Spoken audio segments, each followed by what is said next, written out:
लंका का युद्ध, चारों तरफ घना अंधेरा और एक अजीब सी खामोशी। ये वो पल था जब इतिहास बदलने वाला था। तो चलिए चलते हैं सीधे उस निर्णायक रात में और देखते हैं कि आखिर हुआ क्या था। और इस पूरी तबाही के बीच एक आवाज गूंजती है मेघनाद की। उसने कसम खाई है कि अगर सुबह होने तक दुश्मन खत्म नहीं हुआ तो वो अपना आखिरी हथियार चलाएगा, ब्रह्मास्त्र। ये कोई मामूली अस्त्र नहीं था, इसे खुद सृष्टि के रचयिता ब्रह्मा ने बनाया था और इसमें पूरी दुनिया को खत्म करने की ताकत थी।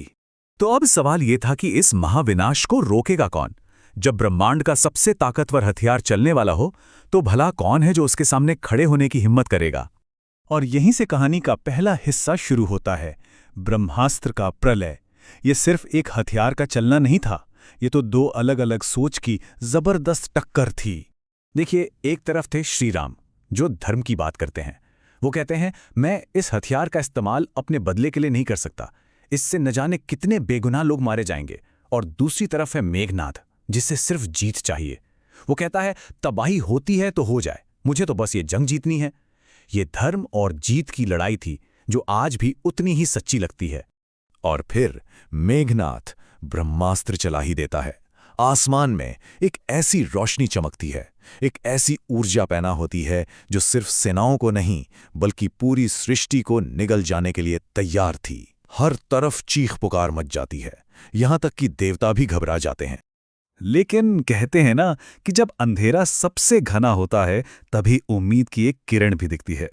और अब हम आते हैं कहानी के दूसरे हिस्से पर, हनुमान का संकल्प। जब सबने मान लिया था कि अब कुछ नहीं हो सकता, तब हनुमान सामने आते हैं। उनकी आवाज गूंजती है, मैं प्रभु श्री राम का सेवक हूं, मैं हार नहीं मानूंगा, मैं इसे रोकूंगा। ये सिर्फ शब्द नहीं थे, ये उनकी अटूट भक्ति और विश्वास से पैदा हुई हिम्मत थी। पर सवाल ये था कि कैसे? हनुमान का प्लान सुनने में ही नामुमकिन लगता था। पहला, ब्रह्मास्त्र को आसमान में ही पकड़ लेना ताकि वो अपनी पूरी ताकत इकट्ठा न कर पाए। दूसरा, उसकी सारी विनाशकारी शक्ति को अपने शरीर में सोख लेना। और तीसरा, उस धमाके को बेअसर करके दुनिया को बचाना। मतलब ये एक तरह से आत्मघाती मिशन था, जिसमें उनकी जान भी जा सकती थी। और हनुमान ये कर दिखाते हैं, ब्रह्मांड बच जाता है। लेकिन इसकी एक बहुत बड़ी कीमत चुकानी पड़ती है। ब्रह्मास्त्र को रोकने से जो झटका लगता है, उससे लक्ष्मण और पूरी की पूरी वानर सेना बेहोश हो जाती है। एक मुसीबत टली तो उससे भी बड़ी एक और मुसीबत सामने आए खड़ी हुई। और ये हमें ले जाता है कहानी के तीसरे और सबसे मुश्किल पड़ाव पर, असंभव अभियान। अब लड़ाई हथियारों से नहीं बल्कि वक्त से थी। हनुमान फौरन लंका के सबसे बड़े वैद्य सुषेण को उनके घर समेत उठा लाते हैं। सुषेण बताते हैं कि लक्ष्मण और सेना को बचाने के लिए 4 जादुई जड़ी बूटियों की जरूरत है, मृत संजीवनी, विशल्यकर्णी, सुवर्णकर्णी और संधानी। और ये जड़ी बूटियां कहीं और नहीं, सिर्फ हिमालय की बर्फीली चोटियों पर मिलती हैं। और यहीं से असली दौड़ शुरू होती है। लक्ष्मण बेहोश है, दवा हजारों मील दूर द्रोणगिरी पर्वत पर है, और हनुमान को किसी भी हालत में सूरज निकलने से पहले वापस आना है। एक एक पल बहुत कीमती था। लेकिन क्या रावण इतनी आसानी से हार मान लेता? बिल्कुल नहीं। और यहीं आता है हमारा चौथा हिस्सा, मायावी राक्षस की चुनौती। जैसे ही रावण को इस योजना का पता चलता है, वो जानता है कि हनुमान को शक्ति से रोकना मुश्किल है, तो वो धोखे का सहारा लेता है। वो कालनेमी नाम के एक राक्षस को भेजता है। कालनेमी का काम बिल्कुल साफ था, साधु का भेष बनाकर हनुमान का रास्ता रोकना, उनका समय बर्बाद करना, ताकि सुबह हो जाए और लक्ष्मण को बचाया ना जा सके। तो होता यह है कि कालनेमी साधु बनकर हनुमान को एक झील में नहाने के लिए कहता है, जहां एक मगरमच्छ उन पर हमला कर देता है। असल में वो मगरमच्छ एक शापित अप्सरा थी। हनुमान उसे हरा देते हैं, जिससे वो अपने श्राप से आजाद हो जाती है। और बदले में वो अप्सरा हनुमान को उस ढोंगी साधु की सच्चाई बता देती है। मतलब रावण की चाल उसी पर भारी पड़ गई।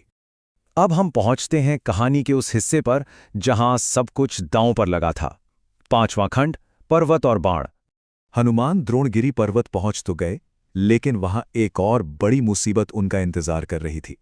उन जादुई जड़ी बूटियों ने अपनी चमक छिपा ली थी। अब हजारों पेड़ पौधों के बीच उन्हें पहचानना नामुमकिन था। सोचिए, वक्त हाथ से निकला जा रहा था और सुबह होने ही वाली थी।